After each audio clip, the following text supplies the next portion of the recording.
June 25, 1876. 268 soldiers rode into a valley.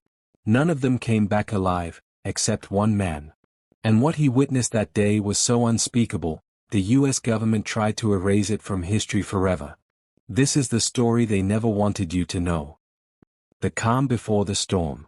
The summer of 1876 was supposed to be America's greatest year. The nation was celebrating its centennial, 100 years of independence, 100 years of expansion, 100 years of a dream called the United States of America.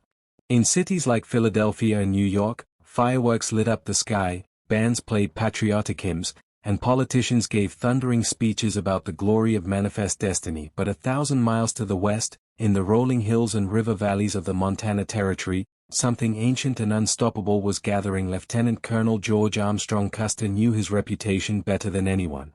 The golden-haired war hero of the Civil War. The boy general. The fearless cavalry commander whose name alone was supposed to make enemies tremble.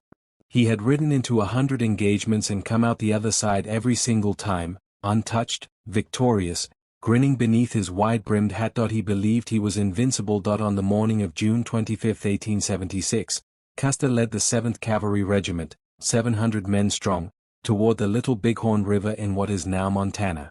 Their orders were clear: locate the Lakota Sioux and Northern Cheyenne who had refused to return to their reservations, and force them back. It was supposed to be a routine operation. A show of military force. A quick, decisive action that would end the Indian problem once and for all. Custer's scouts, however, were not so confident. Among them was a Crow warrior named Curley, a young man of barely 17 years, whose eyes had seen things that made hardened soldiers look away. Curley had climbed to a ridge that morning and looked down into the valley of the Little Bighorn, and what he saw made his blood run cold. The Lakota and Cheyenne encampment below was not a small raiding party. It was the largest gathering of native warriors ever assembled in the history of the Great Plains, over 10,000 people, with at least 2,000, perhaps 3,000, battle-hardened warriors. Led by the brilliant military strategist Crazy Horse. Guided by the spiritual vision of Sitting Bull, who had dreamed of soldiers falling from the sky like grasshoppers, Curley rode back to warn Custer. Custer did not listen. The fatal decision. There is a particular kind of arrogance that history reserves for its most tragic figures.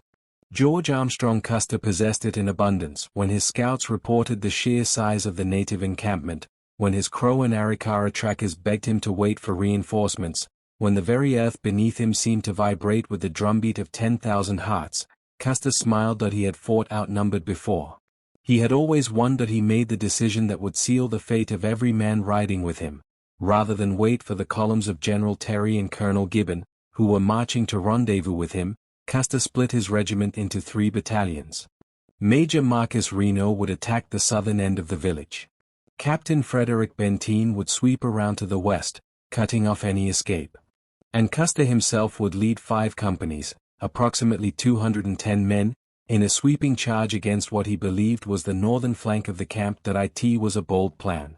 It was also a catastrophically wrong one. He didn't know that Reno's attack would be repulsed with shocking speed and ferocity, that Reno's men would be driven back across the river, scrambling up a bluff, barely escaping with their lives. He didn't know that Benteen would receive a desperate note: "Come on. Big village. Be quick. Bring packs." And still arrived too late. He didn't know that even as he galloped toward what he thought was an exposed flank of the camp, thousands of warriors were already moving to surround him. He didn't know that he was riding into the last minutes of his life. The battle begins. The warriors who rose to meet Custer's charge were unlike anything the 7th Cavalry had ever faced. These were not desperate, disorganized raiders. These were disciplined, experienced fighters defending their families, their children, their entire way of life. Many had fought the U.S. Army before. Many had been at the Fetterman fight in 1866, at the Wagon Box fight, at a dozen other engagements where they had learned everything there was to know about cavalry tactics and how to defeat them. Crazy Horse himself directed warriors to cut off Custer's retreat. He rode along the ridgeline with supernatural calm, his face painted with hailstones and lightning bolts, his war cry ringing above the thunder of hooves and gunfire. "Today is a good day to fight. Today is a good day to die," he called out, though not for himself. For the soldiers, the battle on the ridge that became known as Last Stand Hill was not a glorious cavalry charge. It was not a heroic final defense. It was chaos. Horses panicked and threw their riders. Men scrambled behind fallen animals for cover. Officers shouted commands that no one could hear above the roar of rifles and the screaming of the wounded.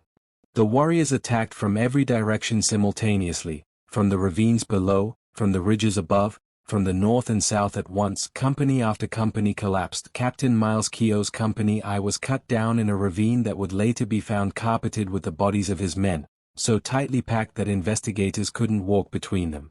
Keogh himself was found with 7 bullets in him, still clutching his service revolver, his horse Comanche standing over him, the only living creature found on the battlefield when the army finally arrived. Within an hour, some accounts say less, it was over. What Curley saw. But this is where history takes a turn that the textbooks carefully avoid. Curley, the young Crow scout, did not die at Little Bighorn. He is often called the last survivor, though that title is more complicated than it seems. What is certain is that he was present, that he witnessed the battle's final terrible moments, and that what he saw haunted him for the rest of his long life. According to accounts he gave years later, accounts that army officials repeatedly tried to downplay, contradict, and in some cases actively suppress, the end of Custer's command was not a stand. It was not organized. It was not the heroic last charge that the paintings and dime novels described. Curley described the soldiers breaking not in the sense of cowardice, he was careful to say they fought hard. But in the final minutes, as ammunition ran low and warriors closed in from every side, the formation collapsed entirely. Men ran. Men fell to their knees. Some turned their weapons on themselves rather than face capture. There were no prisoners taken on Custer's Ridge. Curley watched from a distance, hidden by a fallen horse, witnessing what he later described as the ground turning red, not metaphorically, but literally, the dry Montana earth darkened by blood. He saw warriors moving through the dead and wounded, and what happened next was something the Army's official reports carefully omitted: the ritual treatment of the fallen, including the mutilation of the bodies that the Lakota and Cheyenne performed as both a spiritual practice and a statement of absolute, final victory. This was not savagery for its own sake. To the Lakota, it had deep meaning. By mutilating an enemy's body, they believed they could prevent that warrior spirit from rising to fight again in the afterlife. It was the most definitive statement of victory they could make. They were saying, these men will never rise again, not in this world or the next. When Curley finally escaped, riding hard through enemy lines, wrapped in a fallen warrior's blanket as disguise, he carried that vision with him forever. The cover-up. When the army arrived 3 days later, led by the relief column under General Terry, they found a scene that defied description. Over 260 men lay dead across the hillsides. Most were stripped. Many were mutilated. The smell was already overpowering in the summer heat. Officers walked through the carnage in silence, some weeping openly, some vomiting, several reportedly unable to speak for days afterward. Custer himself was found near the top of Last Stand Hill. He had been shot twice, once in the left temple, once in the chest. He was among the least mutilated of the fallen. Some historians believe this was intentional, that the warriors recognized him and chose to leave him largely intact, either out of respect for a worthy enemy or as a specific, pointed message. The Army's first instinct was damage control. America was celebrating its centennial. The nation's greatest living military hero had just been annihilated along with 5 companies of his regiment by the people that U.S. policy insisted were primitive and helpless without government guidance. The political implications were enormous. The official report was carefully constructed to emphasize heroism, minimize chaos, and sanitize the condition of the bodies. The accounts of Curley and other native witnesses were taken down, altered, and in some cases simply filed away in archives where they would not be read for decades. The stories of mutilation, already widely known among the soldiers who had been there, were officially denied. The Army wanted a legend. It got one that within weeks, newspapers across America were printing the story of Custer's last stand. Brave soldiers fighting to the last man, holding the high ground, dying with honor.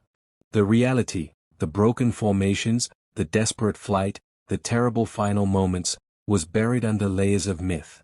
The warriors sighed. History, when it finally began to listen, told a different story.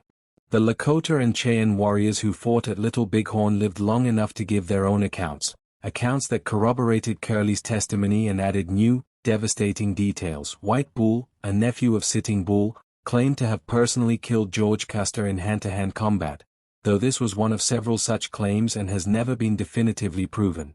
What is certain is that he described Custer as fighting hard, alone, surrounded, until the very last moment. 2 Moons, a Cheyenne chief, described the battle as moving like a whirlpool. He said the soldiers tried to form a line but kept breaking, that their horses were uncontrollable in the chaos, and that once the warriors had them surrounded on the ridge there was no escape possible. He described it without triumph or celebration, simply as a fact, they could not get away.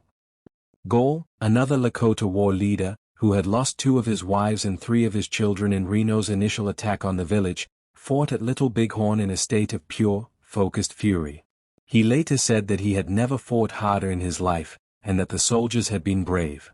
He said it with complete sincerity. These accounts, of brave soldiers, of skilled and determined warriors, of a battle that was decided in the first minutes by numbers and tactics and terrain, were largely kept out of the popular narrative for decades. America preferred its myth.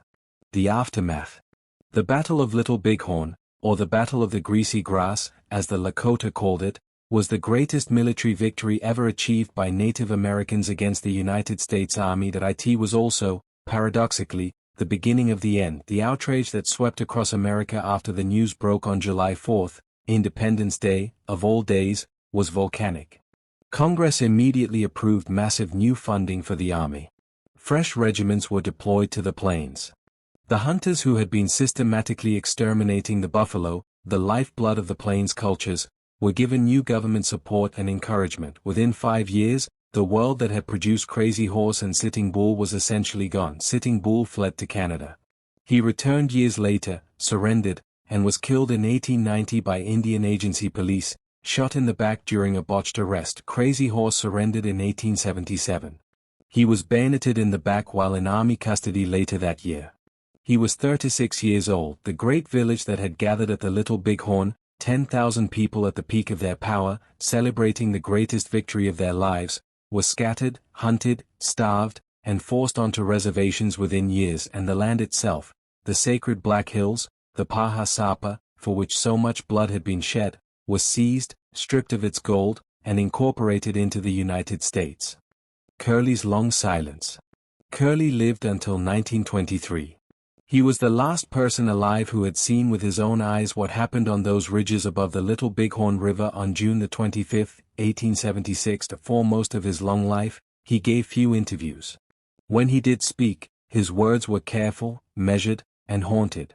He visited the battlefield several times in his old age, standing on the white-marked ground where the bodies had been found, looking out over the same valley he had looked into that terrible morning. In one of his final interviews, recorded when he was in his 70s, he was asked what he had felt when he realized that all of Custer's men were dead. That he was quiet for a long time. Then he said, "I felt like I was the only person left in the world. Not triumph. Not fear. Not grief, exactly the absolute, overwhelming loneliness of being the last witness to a catastrophe that had taken hundreds of lives in the space of an afternoon." He carried that image, the red ground, the ravens, the terrible silence after the guns stopped, every day for the rest of his life. What history owes. Today, the battlefield is a national monument. White marble markers stand where soldiers fell. Red granite markers, added only in 1999, after long advocacy, mark where warriors fell. For a long time, only the soldiers were remembered. Only the soldiers had markers. The other men who died that day, defending their families, their land, their lives, they were invisible. The story of Little Bighorn is not a simple story of heroes and villains. It is a story about what happens when one civilization decides that another civilization has no right to exist.